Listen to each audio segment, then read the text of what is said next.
Hi, we're continuing the series on videos. These are for parents who have children with borderline personality disorder. And as I always say, it's really thinking about children in a broader way, adolescents, young adults, and so on. Much of what we're going to be talking about in past and future videos is based on my extension of my book, Borderline Personality Disorder, from Chaos to Authenticity. Um, a shameless plug. What I want to talk about today for a few minutes is the idea that parents who have children with serious mental health issues, including borderline personality disorder, and this may sound obvious, but they just seem and will become overwhelmed. The wide range of dysfunction that the borderline has, cognitive dysfunction, emotional dysfunction, behavioral dysfunction, all point to the reality that the child will be very, very difficult.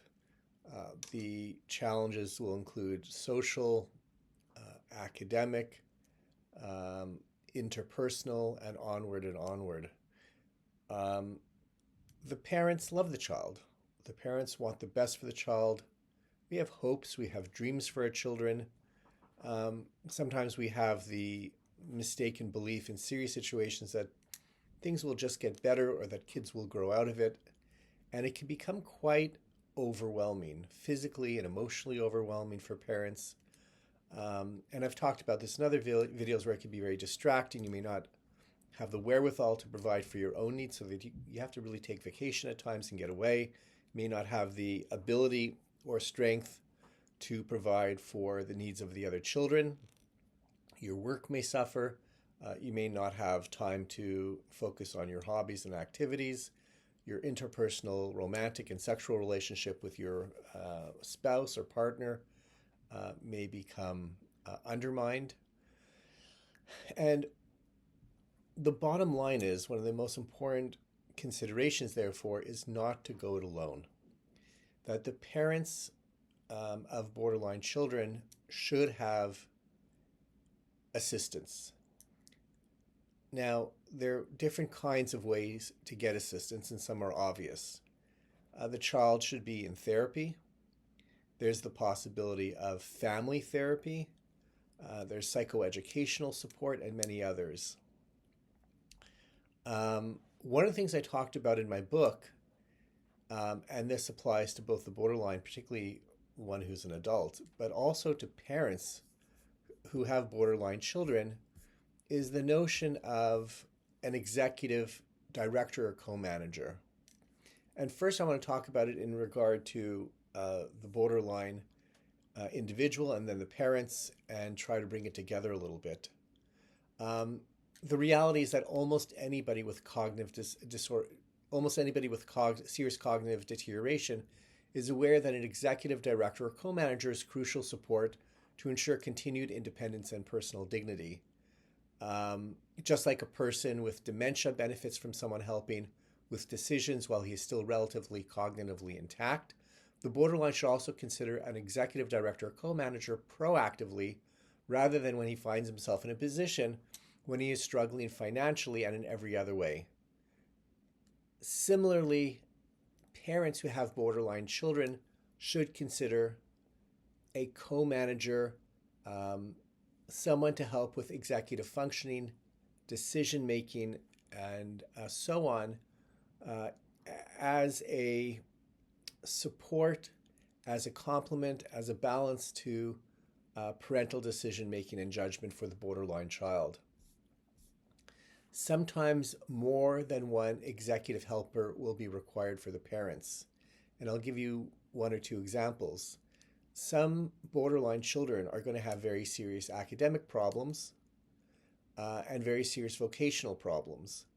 And while you may want to provide general feedback and assistance to your children without major problems, when the child with borderline personality disorder has these school and employment challenges, it's really something that becomes an expertise in terms of guiding the individual.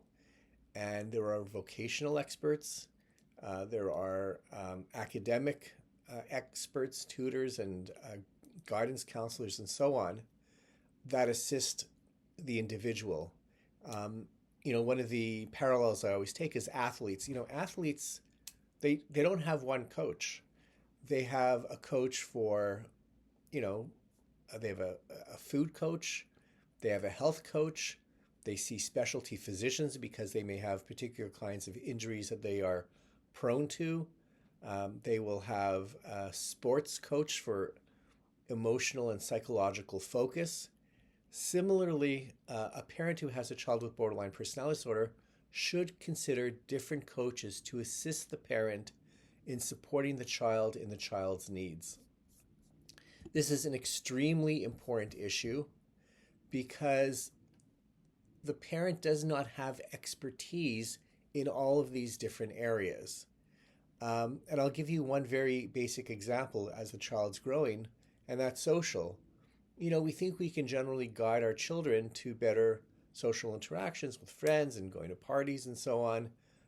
Sometimes, we have kids that have more friends. Sometimes we have kids that have fewer friends. Some kids feel so socially awkward, especially as adolescents.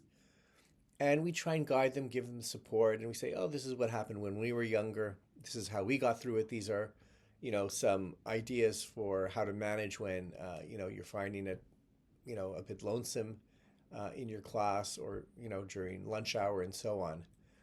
But for children with borderline personality disorder, they're not having a difficult time because of regular developmental adolescent issues. They're having a difficult time because of the particular criteria that we've noted elsewhere that impinge on their ability to enjoy normal, healthy social interaction. And one of the very important things that I would stress, and I have this in my book with regard to borderlines, is that it's not intuitive. Usually our intuitive sense as a parent is sufficient to give good advice. We probably don't give the best advice as parents, but we do the best we can, and it's probably not terrible advice. It's probably not terrible support we give as long as we really love and care for the child. But, when you have a child with a particular disorder or disease or disability or limitation, regular love and care and support, no matter how genuine it is, may not be sufficient to provide for the needs of the child because you have to understand that child's particular issues. When a child has, scoliosis, which is relatively common, we don't rely intuitively on how to assist the child with movement and getting in and out of bed, getting in and out of the shower, sports and movement and going up and down stairs and so on. We ask physicians that have specialty in the area. We ask physiatrists. We'll go to physical therapists. We'll go to specialists who make braces so that the back can be held in a certain position, particularly during sleep time and so on. It's very counterintuitive to think that you would put a brace on someone. You go to a specialist who would recommend it. It's very counterintuitive to think about how to move in a certain way that's beyond what we would normally do, because that's why people go to PT school, to have that kind of specialty. Similarly, the kind of advice and normal everyday support that we give to a child may be coming from a very well-meaning place from our hearts for the borderline adolescent, but honestly, it's not necessarily going to properly target the particular issues and even pathology that hinders the borderline adolescent and young adult from moving ahead and enjoying their lives in a safe and healthy way. It's also important, therefore, to understand that we can learn from an expert, just as, if a child's going to physical therapy, for example, the child doesn't go to physical therapy for 10 hours every single day.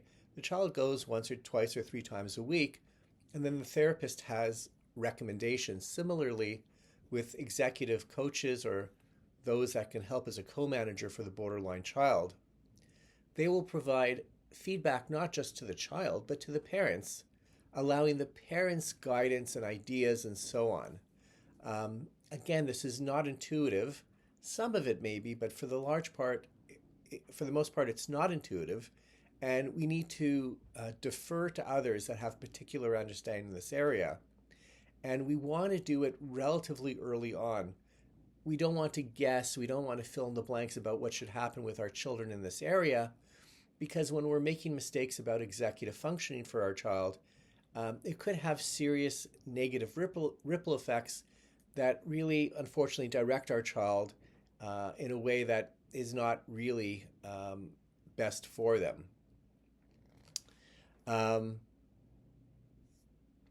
One of the things that's particularly good about, executive coaches and so on is that they see many people with the same limitations, right? Let's say you have 3 children and 2 of your children are functioning normally and your borderline child is not. Taking lessons from your children who are functioning normally may seem intuitively like a good idea, but it actually is much better to take suggestions from an executive functioning coach who has seen many children with very similar kinds of limitations, very similar kinds of functioning deficits, who can broaden and apply the lessons that the experts have learned from those children, and then make those suggestions for your child, and you could use them. Again, this is not intuitive stuff, and having an executive or a co-manager for your child, in a sense, can be very, very important. The borderline doesn't have to abandon his freedom in making decisions, and you don't have to abandon your freedom as a parent in making decisions if you have a co-manager or executive assistant in this area, but rather it's just someone who's very helpful with a particular expertise to think through decisions in a thoughtful and constructive way. In general, this will allow the borderline to feel more secure in his daily organization and quell problems with disorganization, impulsivity, and even emotional regulation. It can be difficult for a young adult to have to admit his decisions are sufficiently poor that he needs supervision to help manage everyday issues, and yet the ability to recognize when help is needed and in what form is among the best indicators that the person will remain safe and healthy.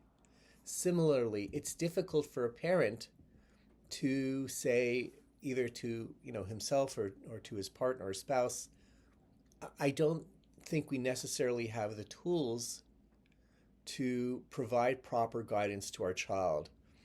It seems that our child has particular issues that are unusual in terms of our child's anger, in terms of their inability to function, in terms of all sorts of issues related to mental health, interpersonal functioning, functioning in the community, and so on. And it's a sign of parental maturity. It's a sign of parental responsibility to consider asking for help outside of your normal parental role. You're not giving up your role. You're not loving your child any less, but you're asking for assistance. As the child grows into young adulthood and perhaps maybe even moves out of the home, one would hope, this can actually become more important rather than less important. And the most noted example is financial issues. It's not unusual for young adult borderlines, and as they grow throughout adulthood, to remain impulsive in different areas. And some of the impulsivity can include issues that really jeopardize the financial stability of the individual. And it could be helpful, for example, as the person becomes a young adult and grows, to have a financial co-manager to assist with the child. And there are all sorts of different ideas that can ensue, including, instead of providing regular money to the child for just regular monetary support for everyday needs, have, for example, create a trust. A trust is basically, it's a legal way to ensure that money is kept in perhaps a bank account and provided um, in increments to the child as a young adult or throughout the individual's adulthood to ensure that they have, for example, minimum money that they need for at least covering their rent and basic necessities in their daily lives, such as food and power utilities and so on. So the bottom line is when you have a child with borderline personality disorder, it's a huge burden. You may love and care and want to hug and kiss that child just like your other children, and maybe you even love them more because you see how fragile they are. But the reality is you can't do it alone. These are not intuitive parenting skills necessarily, and considering adopting the assistance of an executive coach or co-manager for one or multiple areas of functioning for the borderline children can be very, very helpful to the borderline child, but it could be very, very helpful to you as a parent, providing a greater sense of stability and security as that child moves through adolescence and their young adulthood.